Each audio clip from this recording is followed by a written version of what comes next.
మెదడు యాక్టివ్గా ఉండటానికి, బాగా గుర్తు పెట్టుకోవటానికి, జ్ఞాపక శక్తి వయసుతో పాటు క్షీణించకుండా ఉండటానికి కొన్ని ఫుడ్ తీసుకుంటే మనకి మంచిదన్నమాట.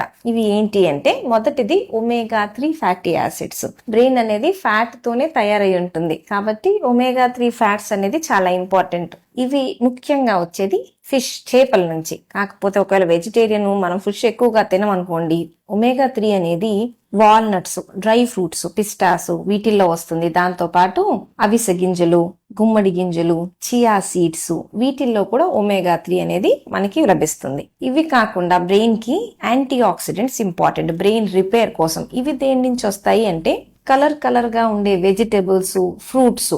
అంటే ఇప్పుడు మామిడికాయలు ఎల్లో కలర్ లో ఉంటాయి, ఆరెంజ్ కలర్ లో క్యారెట్స్ ఉంటాయి, గ్రీన్ కలర్ లో గ్రీన్ లీఫీ ఆకుకూరలు ఉంటాయి. వీటితో పాటు ఫ్రూట్స్, చిన్న చిన్నగా కలర్స్ గా ఉండే ఫ్రూట్స్, స్ట్రాబెర్రీస్, నేరేడికాయలు, ఉసిరికాయలు, రేగ్గాయలు, బ్లూబెర్రీస్ ఇవన్నీ మన బ్రెయిన్ కి చాలా హెల్ప్ అవుతాయి.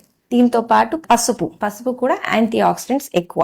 ఇవి కాకుండా ఇంకేమైనా ఫుడ్స్ మనం తీసుకోవచ్చా అంటే, డార్క్ చాక్లెట్, గ్రీన్ టీ, గుడ్లు మంచివి, అవోకాడో ఇవన్నీ కూడా మనకి బ్రెయిన్ కి అవసరమైన ఫుడ్. సో రెగ్యులర్ గా మనం తీసుకునే బ్యాలెన్స్ డైట్ తో పాటు అప్పుడప్పుడు మర్చిపోకుండా ఇవన్నీ కూడా మన ఫుడ్ లో కలిసేటట్టు చూసుకోవాలి.